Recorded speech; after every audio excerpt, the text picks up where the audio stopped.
Hey guys, thanks for joining me again. It's good to see you all. I actually was starting this video a little testy and a little bit annoyed, but I literally just got an email that showed us that we were 8 people away from having 100 subscribers. So I want to thank all the new people who have hopped on board and started subscribing. It is very motivational and very inspiring, and thank you very much. So remember, as I'm making content and this channel is growing, your likes and your subscribes and your comments and questions and everything are all very beneficial. I know that YouTube doesn't really grade comments and questions, but I personally like them because it's engaging, and I like to be, I like to learn and I like to be helpful. So don't forget to like, don't forget to subscribe, and continue to help the channel grow, because it only means I've got more stuff that I get to do for you guys. So today, it's not a new conversation, but today I was a little annoyed and I'm getting a little fed up, so I wanted to make a video. We're going to do something different. We're going to do something new. I got a whiteboard. We're going to try a new format here. I'm going to try and do something slightly colorful here to give you, a good illustration of what's happening. But I'm going to try and shift a couple of paradigms today, bring back some old knowledge, and right the ship here. One of the things that I like to watch videos on gear and everything, just as much as the next guy. I'm a fan as well as a creator, and I myself was in just a personal conversation. I am a huge EVH amp fan, and being an EVH amp fan, I was like, well, do I buy a Marshall or should I get the EL34 EVH? Is it really worth it? Is there a big enough difference? Is it weird if I have all EVH amps?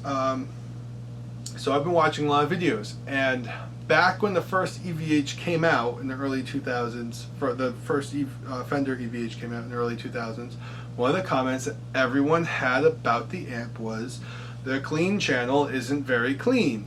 It's kind of trashy. If you're looking for crystal clear cleans, pick a different amp. And again, in videos I'm watching now, there are people who are showing off these amps and other amps, talking about how there's no clean, and really it's not the amp's fault, it's user error. And I'm not so much mad at the people in the videos, I'm mad at the previous generation of people that should have been passing this knowledge down. And it's becoming a lost art, and I'm trying to bring this back. As I said, I want to right the ship. As a father, I believe it is very important to pass things down from generation to generation, whether it's a trade, whether it's native knowledge, whatever it is. And so this would be a little bit of everything. Today we are going to talk about gain structure and how it works, but we're going to do this in layman's terms. We're going to do this like, for any amp tech people out there that really know what's going on inside the amp. This is going to be pretty simple. I know there's more behind the scenes going on, but I want to make sure that the illustration and the picture is there for you so that you can understand the concept of everything that's happening. So going through here, I'm going to try and draw a couple of charts to explain the differences with things, and then explain to you why the EVH amp does actually have a nice clean channel. You just need to know how to use it. And we're going to start, and this is something you can use for any amp. You're going to be able to leave this video with knowledge to go home to whatever gear you already have and get more out of it, and get better tone, get more experimentation, the whole 10. So even though I'm going to talk about how this affects the EVH, I am really, it's going to affect any amp in your personal story. Okay. So the first part of this is really the EVH is a classic amp that's disguised as a modern amp. It's looked at as a modern metal amp, but everything about it is actually classic amp. And what I mean by that, if you have a classic amp and you're talking about a JCM 800, you're talking about a Plexi, you're talking about a Vox AC30, you're talking about an old Princeton, any classic amp versus modern amp, you're going to see Yes, I love being lefty on the whiteboard. It's awesome. All right, so you're gonna see three main things. Typically, a classic amp is gonna be one channel. That one channel, in some cases, maybe two channels with special, like, you know, you can jump a Plexis channels. You can take a JCM 800 and go through one top input, high input, or low input. You know, you'll have the bright channel or the normal channel on a Vox. But really, like, once you're playing the amp, there's one channel. When you go to a modern amp, there's always 2+ channels. There's always a clean and a dirty, maybe even a dirtier, maybe even a super dirty. You know, I think the most I've ever seen is 4 channels, but typically, you know, Marshall DSL, 2 channels.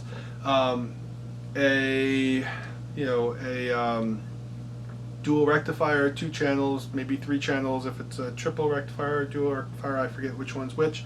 I'm not a huge rectifier guy, so I don't remember all the ins and outs. I just used to sell them a while back, but I know that they were one of the most popular amps for moving the modern amp forward. You know, and then you get into a lot of the Hughes and Kettner 2-channel stuff. That's usually typically going to be a modern amp.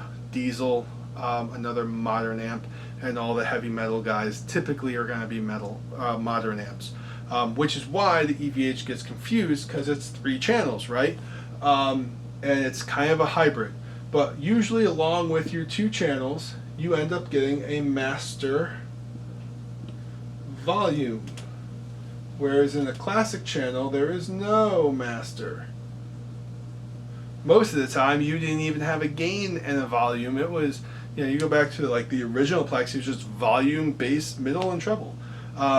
So those kinds of things, you know, really change up the game for how the amplifier is working. And when you take one theology and bring it to the other theology, it really screws with it and messes with it, and, you know, makes it do funny things, which is where you get a lot of these comments from people who don't have the proper education, to no fault of their own.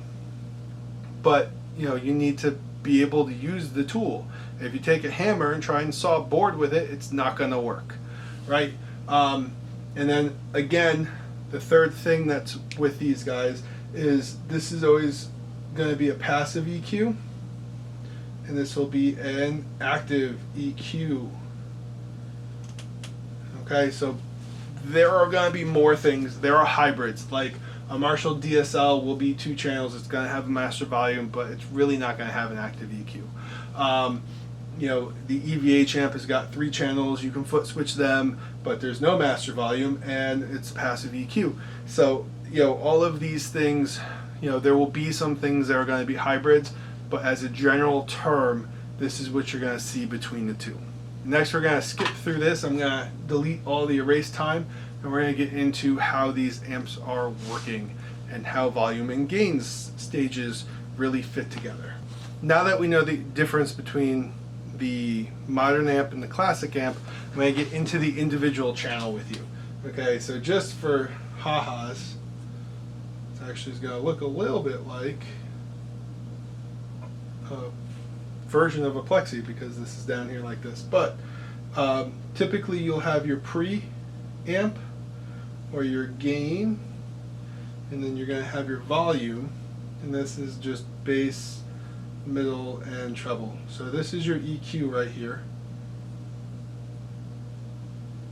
and then you have your 2 stages of your volumes. Essentially, you know, gain is its own thing, but essentially it's a volume of sorts. So if you have your guitar, I'm gonna make a flying V so I don't botch it too bad, and you take the cable and you go in to your gain,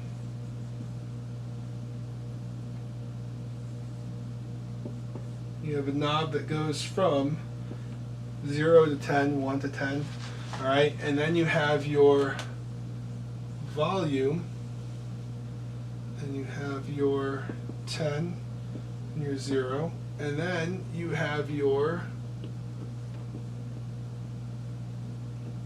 speaker. Okay, when you bring your volume all the way up to 10, you're really just using your 100 watts. It's now at unity. It's at unity level. It's actually not boosting anything, kind of like a volume on a guitar. When it's on 10, it's just letting a whole signal through, and then when you go down, it cuts. It's not actually, like, by turning it to 10, you're not hurting anything, you're just letting it breathe. And this is where it becomes almost unfortunate, especially in the modern amp gain stage, because so many times, especially when we go to shows, we have a 100 watt amp and we have it on like 2. It's like having a Ferrari on idle. It's like getting a nice V12 Ferrari, putting it in the parking lot, put it in the gear, and then just let the clutch out and just let the power of the engine roll your wheels across the parking lot. It's you know, your amp is yawning trying to make something happen. So and it's really unfortunate, but that's the way this works. So Eddie had a really great video documentary where he's talking about how he gets his tone and everything like that, and his idea of like, well, yeah, I turn it up because, you know, if you go back to the 70s, when you used an amplifier, one, they kind of needed to, but they had 100 watts and they turned it up to get the power tube section working, to get the whole amp working, and that's why it always sounded so beautifully. You had all these overtones, everything was so magical, because the amp was cranked. Now, I understand that there's reasons we can't do this all the time in the real world anymore, but this is why things like 20 watt amplifiers have become very popular, because if I take a 100 watt amp and I bring the gain, say I'm even just doing a clean channel, so I bring the gain to 5, the volume's at like a 2, alright, essentially I'm using like 10 watts of power. If I were to take a 20 watt, and this isn't to scale, okay, this is not to scale, although I wouldn't mind getting some trolling comments and everything, because hey, 100 subscribers, I'm on the edge, 100 subscribers, let's get them going. But if you have 20 watts and then I take, you know, I take the gain and I bring it to here, so it's at 5 again, but then I got my volume up at say 8, now I'm using almost the same, maybe even a little bit more, if I do my math correctly, but I'm gonna be able to get the 20 watt amp cooking a little bit more. I'm gonna get the life out of it, and this is why it's gonna sound so magical. And then at a certain level, it's not gonna be able to do anything any further because it's gonna max out, and that's when you're gonna want more wattage. But if you're trying to get an amp that's going to get a nice workout, this is why so many people have liked the 20 watt amps, because you can bring your master up, you can get the use of your power tube section, and you can get the tones to come out of it. Now,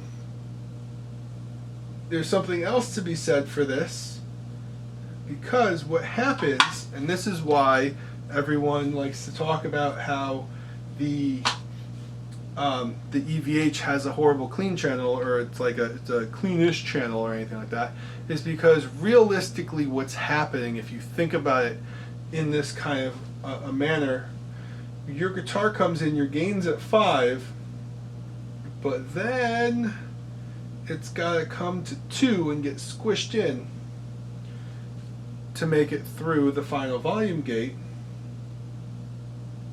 So it goes like that, and that's your signal cut. It comes in, it's nice and big and lush, it's only using 50% of what it can do, and then you go and you squish it because you want to make your volume, and essentially what you're doing is you're compressing your signal, which is causing it to overdrive. This is why it doesn't work. I hope that makes sense. I don't know if I lost you already, but if you take an old JCM 800, for instance, the way they got those sounds is they took their gain, they turned it to 10, but then they also took their amp, you know, volume, maybe they made it to 5 because those amps were loud, right? They were super loud. But what happens is you also get a little extra compression right here. So you have a lot of dirt in the preamp, but then you get a little more in the compression, squeezing it through the gate. This isn't literally how it happens, but This is for visual aspect. This is the concept of what's going on with your signal. When you have your master volume down or your channel volume down, you're squishing out your signal, okay? And it's going to cause it to compress, which is going to cause it to overdrive. If you didn't know that you can use your compressor as an overdrive, now you know, okay? Now, likewise, with my 50 watt EVH, and I will do this on camera so you can see it, but I pre-tested it just to make sure I wasn't going to make an idiot out of myself and not have to break out the 100 watt to prove it. But with my 50 watt EVH, I can get 106 dB with a Duncan JB pickup humbucker, which is like 16K, you know, it's a hot humbucker. It's still passive, but it's a hot humbucker that I can still get my EVH amp to give me crystal clear cleans at 106 dB. And the reason why is because I take my volume and I bring it to 10. Now my clean channel volume is on 10, which means all 50 watts of this 50 watt head are at 10. And then I take my gain from 0 and I'll play until I hear it break up a little bit, and then I'll come back down, and I can usually make it to about 4, maybe 5, depending on what cabinet I'm using and the speakers that are in it, because eventually the speakers start to get a little hairy too. But now all of a sudden my signal has all this room, and it's got the exact opposite of compression. Okay, so my channel volume is all the way up, so it's got full use of the whole. It's like having 4 lanes of highway and you're the only guy left on it, right? You know, all of a sudden everything opens up and it can, you know, it can really get used. And then likewise, if it's too loud here, like I like to bring the gain up because I want on the edge, okay, but that's a personal choice. But if it's too loud, like I can't usually play at 106 dB, I'll usually play at 80 because, you know, in my room and without anyone else there. So then I'll bring this down to like 7. Whoops. I'll bring this down to about 7 right here. And it levels off. It still has room to breathe. It's not being compressed. If I bring this back down to 3, this is going to go like this, and then I'm going to get hit with a little bit of compression there, and it's going to cause it to break up again. So I hope, let's do this. If I bring it to 3, it's going to compress. If I keep it up here at 7, it's going to have a little bit of room. You're going to have enough signal to pass through. And ideally, if I can bring it to 10, like if you have a like a 20 or a 30 watt head, and you want to get like a real nice clean sound out of it, start by bringing your amp all the way, the channel all the way to 10. Bring your gain up where you're comfortable, maybe even if it's like 3 or 4. If it's too loud, bring it down to 7, and then if it's still too loud, you can still bring this back down to 3 and still have that room for it. It just is a matter of taste. The lower this is and the higher this is, the more clean that's going through. Okay? I hope all that makes sense. Because now we're going to break into, even though I answered the EVH thing, even though I answered the EVH part of this, I'm still going to show you the rest of everything that we're talking about. And also as a concept here, just so we are clear, the way this works with your preamp to your volume, this is how your distortion pedal works. Say you have a JHS Angry Charlie, you can take your volume, turn it up, and then bring your gain up and turn your Angry Charlie into like an EQ'd boost pedal. You can do that. I've got one of my favorite pedals. I know, so stereotypical and everything, but if I take this and I turn my gain down to 0 and bring my volume all the way up to 10 right here, and then bring this to stage, I can then take my EQ here and shape the color that I want. But all of a sudden I've got a pedal that's, you know, everyone thinks is a distortion box. It's really more of an amp style in a box, and I can get a light overdrive out of it. I can get like an almost clean blues tone out of this, especially because of the 3-band EQ, it makes it easy. But all of a sudden, this isn't just a distortion box. This can do lots of things. There's lots of opportunities. So likewise, whether it's your, manipulating the channels in your amp, whether it's manipulating the channels in your pedals, this is what you're doing. Okay, so if this makes sense now, with what you already have at home, you can take your Angry Charlie and your Shure Riot, and you can take I'm trying to think of even like a couple of fuzz pedals, but you could take your pedals, work them with your amp as like your pedal to your amp, and do a whole bunch of other stuff as well. So I mean, you're introducing a lot of stuff, and that may be getting ahead of some of you. Start here with your amp, maybe start with a pedal, but as the wheels start turning and you start understanding the concept of how all this is working, you're going to be able to branch out and combine tons of awesome combinations to get things to work at their optimal peak. Alright, so going from there, and write in the comments if you want a video about how that works with your pedals. I can show you that as well. I actually have plans for one. I want to do a video. If you're interested, let me know. But I want to do a video about the pedals and how, amp in the box pedals and distortion pedals and all that kind of stuff can be more than just distortion pedals. On the JHS channel, they talk about the Klon, and Josh mentions how he likes to take his Klon and turn it into a dirt pedal by turning the gain all the way up. It doesn't have to be a clean boost. It can be a dirty pedal. Those kinds of things can operate in exactly the opposite way when you take a distortion pedal and you turn the gain down and you turn it into a light overdrive. Some of them will even become clean boosts with EQ sections in them.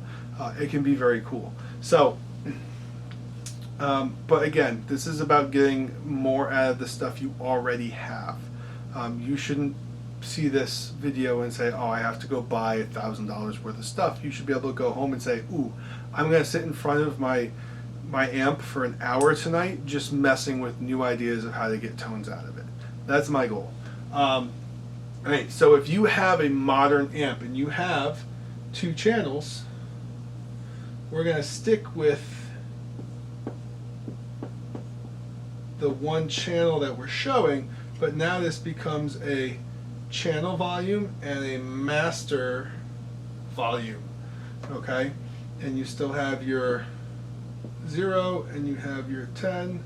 This 10 got erased. Alright, but now you have gain volume, master volume. Okay, and going from one channel to the other, this is going to be the same, and then you have a master to work it.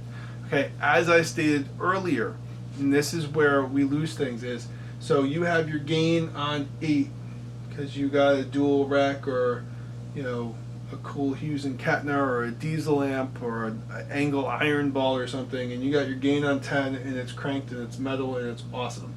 And your volume channel you really put down to keep the gain in control because you have your clean channel and you don't want that to get out of control. So then you actually only have your channel volume at like 5, but then your master is at say 3. Okay, you've got this step down of compression, compression, compression, and basically what it does is you have a Ferrari in the parking lot. You're not using anything the amp has to offer you. You're not able to really tap into any of the power tube section. You're not able to get all the fullness out of it. Think of this like a singer. Okay, if you have a singer like Pink or Whitney Houston, or any of the old Motown ladies that could really belt it out, the whole point was projecting. When you project your voice, you get fullness in your voice. You get that, you get all the Titanic songs and the I Will Always Love Yous and all that kind of stuff because you get this projection and it's an awesome ballad. Okay, when you don't project, it sounds nasally, it sounds thin, and then you get punk rock. Okay, So when you're in this situation, if your amp is down here and you're not able to use any of it, then you're not able to get the warmth out of it. You're not able to get the tone out of it. You're not going to get the amp to that singing point that it needs to be. So what you want to do is you want to go home, or if you're home, you want to go over to your amp and you want to take your channel volume, you want to bring it to 10. Because as I said a couple minutes ago, if your volume's at 10, you're not boosting anything, you're just now at unity.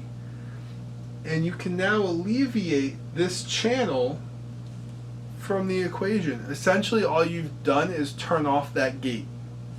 So now you can take your gain, and believe it or not, it's going to become less compressed because it's not getting squished 2 times. It's only getting squished the 1 time.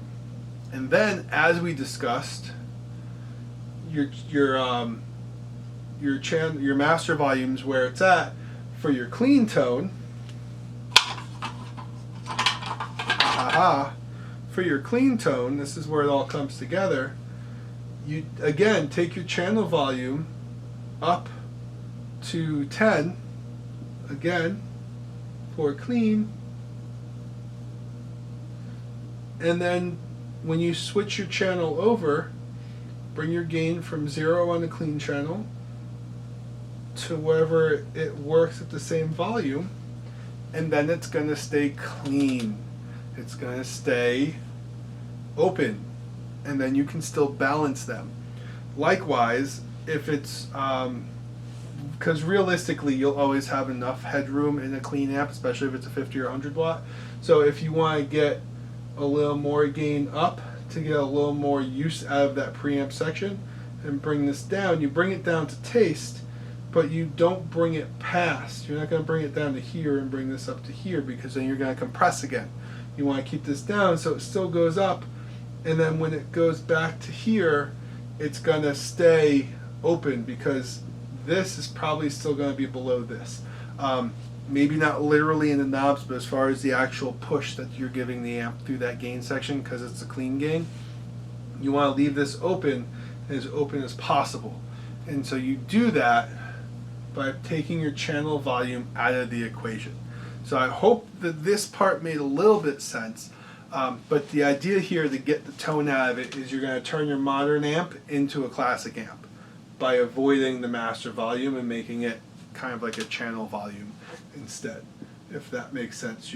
Your goal is to do this, and then you get back to what we were just talking about with having your one channel with your gain and your volume. And so I hope that makes sense. If it doesn't make sense, write it in the comments. Tell me what your question is. Tell me what's not making sense, because I truly want to make sure you understand this. I want to make sure that you guys get the concept of everything that's going on, so that it all becomes clear and you can get the most out of your equipment that you need. So nothing is going to teach you better about what's going on than going home and actually dialing these knobs. There's a couple of kids I work with youth-wise, and as far as the youth band goes, and one of them, when I started showing him this, it went bad real quick and the volumes weren't working, and he was like, "What are you trying to show me?" And so it started off not going well because he's used to playing a different way. And then after we spent a couple of minutes on the phone, through text messages explaining some of the, figuring out where he's, not dialing it in right, all of a sudden he went, "Oh." And from that point on, everyone that ever saw him play said, "Wow, something sounds way different. Something sounds better. You look more confident." Because it's not even just the fact that he sounded better because he was able to get better tones out of his amp, but then he had a lot more confidence in that, and was also enjoying it a lot more. So these are all things that you go home and you try it, spend some time on it and let the process digest, because it's not just trying something new, it's shifting the paradigm of how your whole mentality of your amplifier is working. So again, I can't stress this enough. I'm happy to make more videos and answer questions if this isn't making sense. but I thought this would be a cool way to at least try and get what's in my head out on paper. And understand that what is going on in your amp. There's a couple other technical things, but this is the general idea of what you're messing with to try and make it happen. I hope that you get to spend more time having fun with your guitar, and I hope that you're inspired to do something new and you're able to do it without spending money, which is always a bonus. But if you need to tell the wife that I told you you need to go spend money, that's okay. You can do that too. All right. So I'm going to close this out, but I will Easter egg in here just a quick video of my 50 watt EVH with a 212 combo, playing a clean channel out of it. That is, and I got a dB meter on my phone, so I'll put that out here even like a little bit away so you can really see what the amp has to offer. And putting this into practice, hopefully it will make a little more sense. So enjoy. I'll see you next time. And if you like this video, again, subscribe, tell your friends about it, get them to subscribe, and let's get this cooking. And also don't forget to check guitarcrate.com out. The website is growing, the subscription boxes are growing, everything is going awesome. And hey, you want to be a part of it, don't you? All right, I'll see you next time.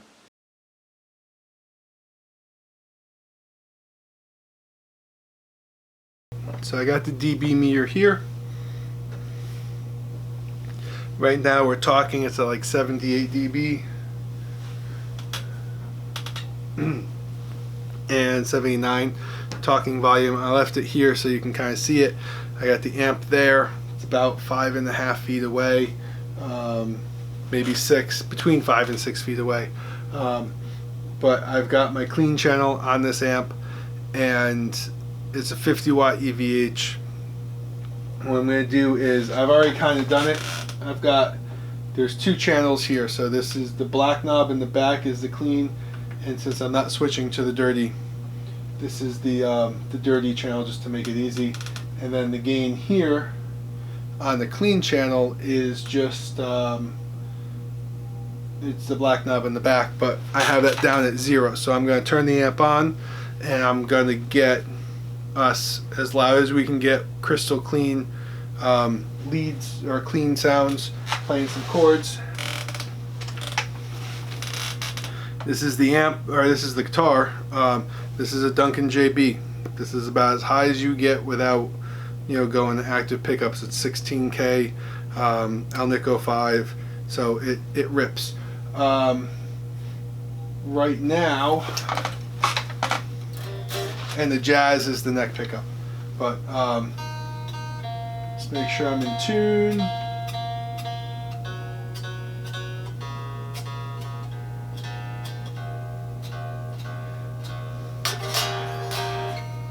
Alright,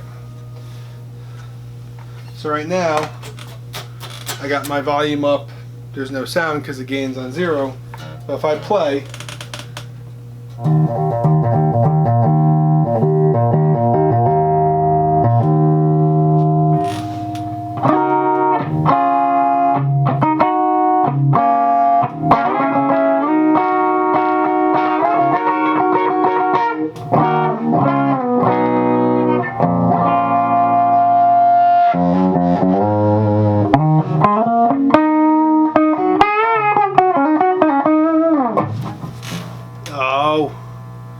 this did it to me again.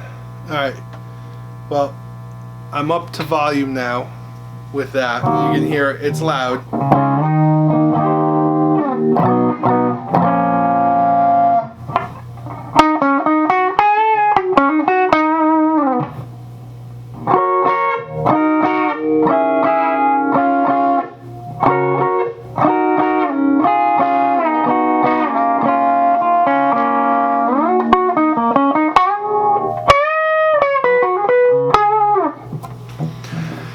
You can see I'm at, hold on,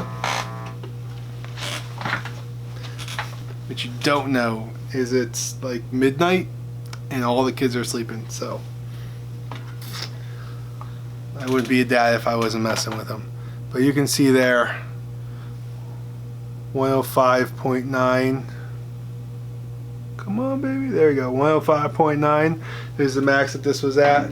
You know, average being around like 103 when you're doing the chords, and then you do the lead line, you hit a good note, it spikes. But you could hear, I mean, you know, pending, because I haven't heard it yet, pending that the mic isn't clipping, you can hear it's loud and it's clean.